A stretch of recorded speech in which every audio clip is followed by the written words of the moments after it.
Let's get you moving to it. We are in Eruvin, and we should be in Yud Tes Vav, Good base. right? Good base. Yud Tes base. Oh, Yeah, because I put it where you're going. Okay, good Yud base. Tes base. Okay. We may insert the lower pivot in the temple, but not in the provinces. But the upper one is prohibited here and there. Rabbi Yehuda says the upper one in the temple and the lower one in the provinces. We may replace the dressing in the temple, but not in the provinces. For if for the first time it is prohibited here and there. We may tie a string in the temple, but not in the provinces. And if for the first time it's prohibited there and there, here and there. We may cut off a wart in the temple, but not in the provinces. And with an instrument is prohibited here and there. A Kohen who has injured his finger may wrap reed grass over it in the temple, but not in the provinces. And to force out blood is prohibited here and there. We may spread salt on the rams so that they should not slip, and we may draw water from the exile's well, and from the great well with the windlass on the Sabbath, and from the flowing well on Yom Tov. Okay. Okay. This is Uh, the first time, I mean, except for the other times that we've done this, maybe I don't remember. I know about the wells. I didn't know they had those wells there like that. The yeah, flowing well. I never knew that. Yeah. wheels, yeah. Okay. Okay. Sheretz shenimtza b'mikdash. All right. So, what happens if you find a dead sheretz inside the area of the mikdash? Okay, so you got two problems that you're trying to solve, and one is that there's something tame in the mikdash, um, and the second thing is how you're going to get it out. Is how you're going to get it out. Um, Right. okay, because just by touching it, you risk Common. tame whatever you touch. So we're going to see that there's going to be a balance and an argument between the Tanaim as to whether what your priority is. Is it to minimize the actual tumor spread, or is it to minimize the time that the tame thing is inside the mikdash? So the first opinion says that the Kohen motzio behemyano. So let the Kohen use his belt to pick it up. Not that he mustn't touch it with his hands because then he's going to become tame himself. Okay, but he can use his belt to pick it up. Um, to shelo l'shahos es hatumah. But your top priority is to get the tumor out of there as quickly as possible, even though his belt is going to become tame. Okay, now the But Kohen. he won't become tummy from the belt. Right, he won't become tummy from the belt. Why? Because the sheretz is an avatuma. His belt Right. becomes a rishon, and a person doesn't become a sheni. Right? And furthermore, a sheretz is unique among tuma, is different from other nevelas. It's more machmir in terms of the shear of how big it has to be, because it only has to be ka'adasha as opposed to kazayas. But it has a leniency that it isn't matame b'masa. You don't become tummy from carrying it. So if you pick it up in your belt and carry it, you don't become tummy from that. Okay, so he says the coin should just take off his belt, wrap it up in the belt, and pick it up with that and take it out. That says Divrei Rabbi Yochanan ben Broka. Rabbi Yehuda disagrees. He says b'tzvas shel eitz. No, you must rather use wooden tongs. It doesn't matter if it takes 5 minutes to go and find the wooden tongs. Have one person stand there, make sure nobody stands on the sherets. Okay, but in the meantime, go and find wooden tongs. Why? What's the ikrap of wooden tongs? Because wooden tongs is wooden flatware. There's no cleat, there's no receptacle, and therefore it's not susceptible to tumor. So you don't spread the tumor. Shilo l'rabo says a tumor. Okay, that's a much better way of dealing with things. Okay, and this is actually the halacha is like Rabbi Yehuda that it's better to wait and not spread the tumor. Leave the thing where it is, but don't make the coins belts become tame. Okay. Mahechan motziin oso. So from which part of the mikdash do you have a heter to move muktzah on Shabbos? Because obviously a dead sheret is muktzah. Okay. Min hahechel or min ha'ulam. So from the heichel, the building itself, obviously, the ulam and the hall before it. Mi bein ha'ulam lamizbeach, and from the space between the ulam and the mizbeach, anywhere in that area, that's where you've got a heter to move it, and no further. Divrei Rabbi Shimon bin Nanas. Rabbi Akiva Omer, Makom Shechayvin al Zedonach Kares al Shigigas Ochatas Misham Motzian Oso. So Rabbi Akiva says no, it's a much bigger area. Anywhere that if you walked into Tame, you would be Chayiv Kares. And that's a much bigger area. That covers all the way up to the Ezras Nashim, I believe. The whole Ezras Nashim, that's also got a din of kares if you come in Tameh. Misham Motzian Oso, Ushar Kol HaMekomos Kofin Alav Psachter. But if you find it in another place, then what you do is you take a big pot and overturn the pot on top of the sheret so that people won't walk on it, but you're not allowed to move muktzah in those lesser holy areas. Um, Rabbi Shimon Omer, Makom she'itiru lach chachamim mishelachna asnu lach. So, first of all, just Rabbi Shimon is actually his commentary is very much out of context. It's not referring to our case of the dead sherets, but it's brought here because it's a nice way of summarizing the whole Maseches of Eruvin. So he says where Chachamim were lenient on you. He says and he said this is on himself. His own psak halacha. The place where the Chachamim were lenient on you, mishelach nasnulach. They gave it to you from yourself. And this over here is referring to his statement about the Tchum Shabbos of a city. He's more lenient than all of the other Tanaim, where he says that even up to 15 amas outside the officially demarcated Tchum Shabbos, you're considered inside the Tchum. Why? He says because they didn't stretch the ropes. So you've got a wiggle room of about 15 amas to be able to walk outside. It says where the Chachamim made that, they gave it to you from yourself because that was your own space that they cut back on just to prevent people from making mistakes. But Lema'aseh, if you actually did make a mistake, you've got 15 amas wiggle room. Okay, now second option is I'm going to explain. huh? I'm going to explain that because I was wondering why this Mishnah was here. Why it's here, right? Because why he said this, and then he said Shelo hituru lach ela mishum shvus. But the second part is that he's more machmir in the second halacha. So, he's more machmir in the second halacha, which is the situation where just going back a couple. It's Rabbi Shimon. Okay, that's the second one. Nimas kinos nifsika. Talking about, of course, the loop of the harp that got broken. And Chachamim said that you're allowed to tie a knot inside there because it's Right. okay, but Rabbi Shimon said, "No, you cannot do that because this is actually coming." He's cholek on the Chachamim and says that this is actually a doraisa. And the only thing that he says that is permitted in the mikdash is something that's a shvus. You don't get to tie up the what's it called, the harp string inside the mikdash, even though we're more lenient on other things inside the mikdash. Okay, and this is and the editor of the Mishnah decided that this was a fitting way to end the Maseches Eruvin, even though it's like out of context. But nonetheless, Hadron Alach, Maseches Eruvin. Okay. Right, let's go to Pesachim. Kes Vav. No, hold on. Pesachim Aleph. Or Pesachim. Okay, let me get to this. Pesachim over here. The Pesachim on the Aleph. on the night of the 14th of on the 14th of Nisan. Bod kinis chametz l'oraner. We have to check for chametz by light of the candle. Now, this is, of course, even though on the morning of the 15th of Nisan you're still allowed to eat chametz.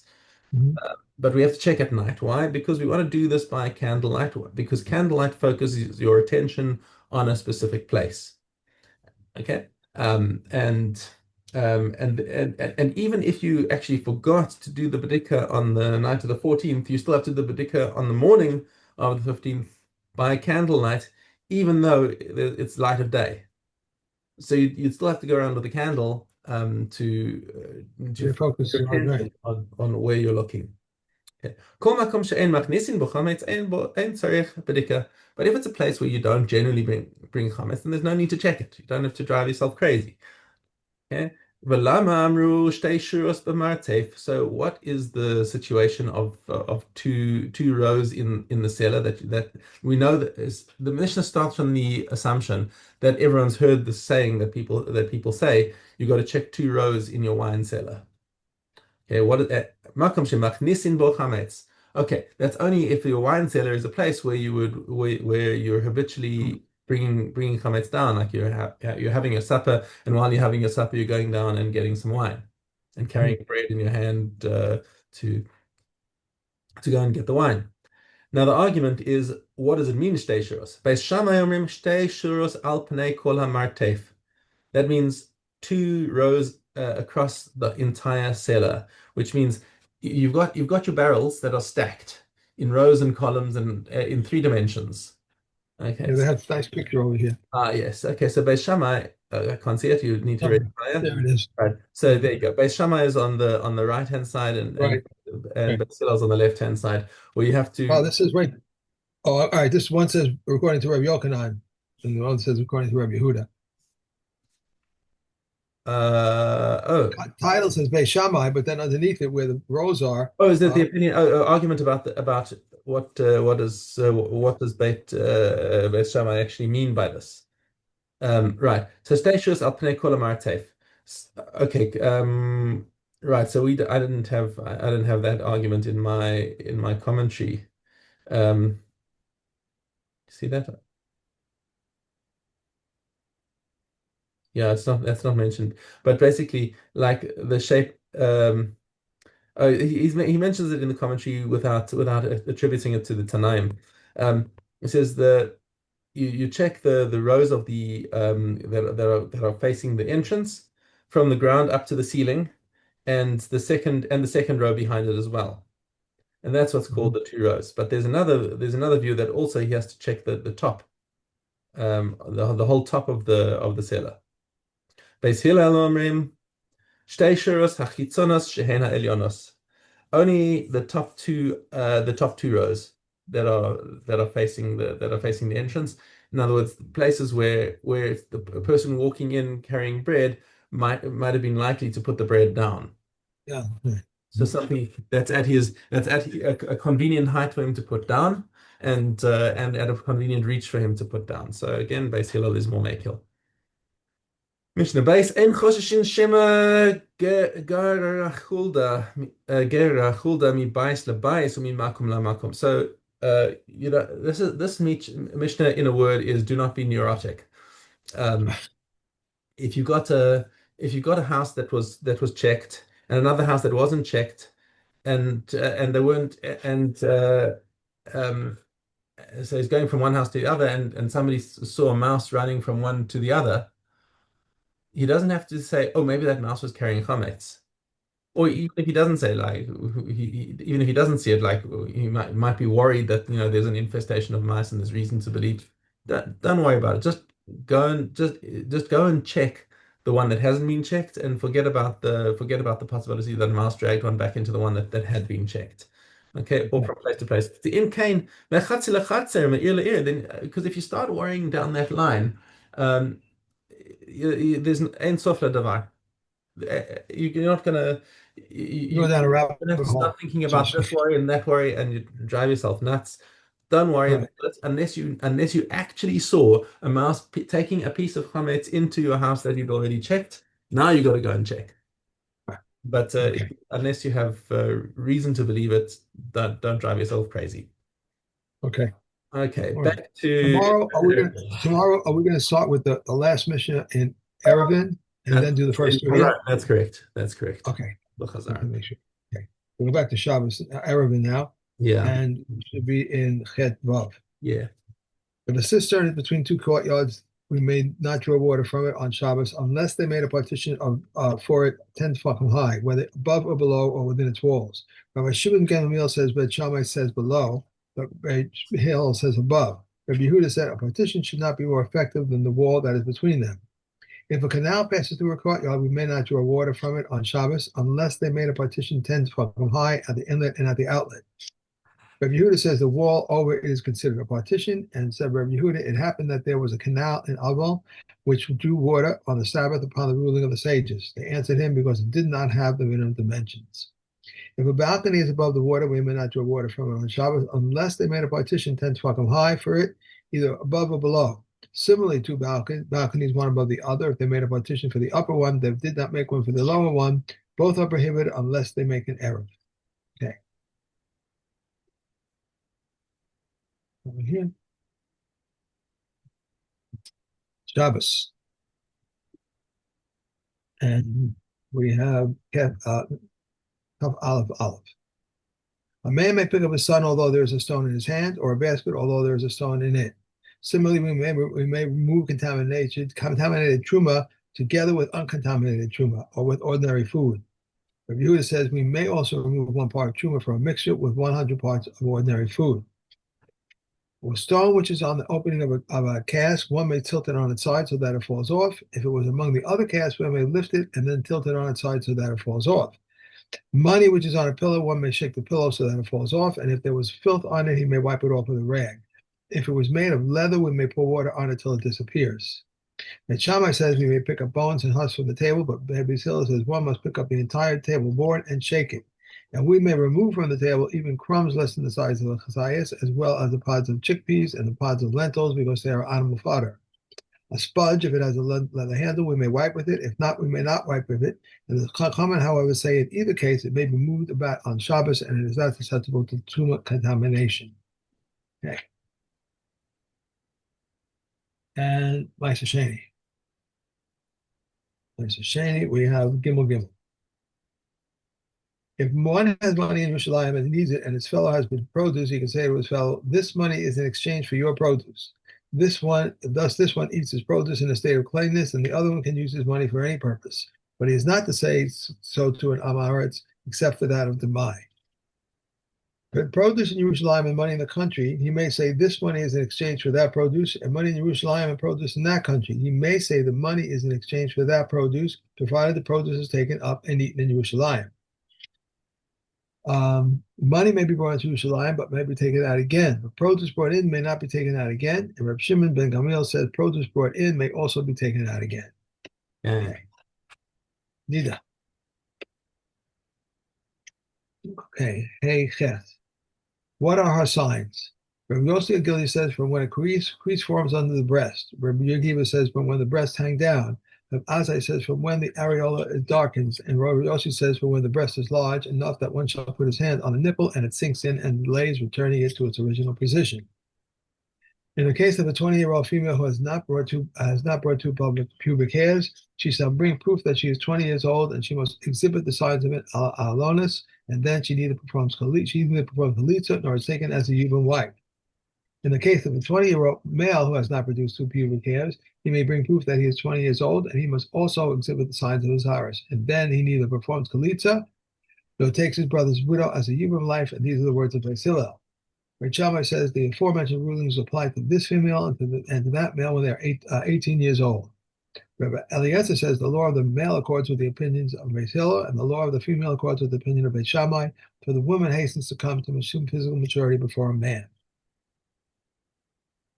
When the lower sign comes before the upper sign comes, a girl performs either chalitza or yibum. When the upper sign comes before the lower sign comes, even though this is not possible, Rabbi Meir says she performs neither chalitza nor yibum. But comments say she performs either chalitza or yibum because they have said it is possible for the lower sign to come before the upper sign has come, but it is not possible for the upper sign to come before the lower sign has come. Okay. Okay. And we're on to chorus. We have Tes Hey. So Dalet Hey. If one takes payment for inspection with chorus, but we do not slaughter them by a sanction, unless he is an expert like Ayala at Yavna, whom the sage is permitted to take 4 issues for small livestock and 6 issues for large livestock, whether unblemished or blemished. If one takes payment for judging, his decisions are void. For testifying, his testimonies are void. For sprinkling or for mixing purification water, his water is like cave water, and his ashes like ordinary ashes. And if he was a Kohen and contaminated him from eating his truma, he may give him to eat. to drink, and to anoint himself. If he was an old man, he may give him a donkey upon which to ride, and he may give him his pay like a laborer. If one is suspected of a core violation, we may not purchase from him either venison or untanned hides. But Elias says we may purchase from him hides of female. We may also not purchase from him wool that is bleached of its dirt, but we may purchase from him thread and garments. Okay. Okay. And gets in. I'll pay. Every document which has a Kuthian witness on it is void except for Gittin and documents of emancipation of slaves. It once occurred that they brought before Rabbi Gamliel and Kafar Yusnai a get whose witnesses were Kuthians, and he validated it. All documents which are prostrated in Gentile courts or their signatories to Gentiles are valid except for Gittin and documents of emancipation of slaves. But Shimon says these are also valid, but they were not mentioned as being void except when they were made up by private individuals. One who says, give this get to my wife, or this document of emancipation to my slave, if he wants to retract in both of those cases, he may retract. These are the words of Rameir. But we can, however, say in the case of Gittin, but not in the case of documents of emancipation of slaves, because we can benefit a person in his absence, though we cannot cause detriment to a person except in his presence. For if he wants to refrain from supporting a slave, he is permitted, but to refrain from supporting his wife, he is not permitted. He said to them, but this is to qualifying a slave from eating truma, just as he qualifies his wife. He said to him, this is because he is in his possession. If someone says, give me this get to my wife, or this document of emancipation to my slave, and he dies, they shall not give it even after his death. If one says, give me 100 zuz to so-and-so, and he dies, they shall give it to him after his death. If one brought a gift from overseas and said it was written in my presence, but not it was signed in my presence, for it was signed in my presence, but not it was written in my presence, and or all of it was written in my presence and half of it was signed in my presence, or half of it was written in my presence and all of it was signed in my presence, it is void. If one says it was written in my presence and one said it was signed in my presence, it is void. If two say it was written in our presence and one says it was signed in my presence, it is void. But Yehuda said, however, validates it if one says it was written in my presence and two say it was signed in our presence, it is then valid. Okay. Yeah. Okay. Great. Okay. I'll see you tomorrow, right? Tomorrow morning, Mitzvah. Have a good day. Be well. Thank you. Hey, cool.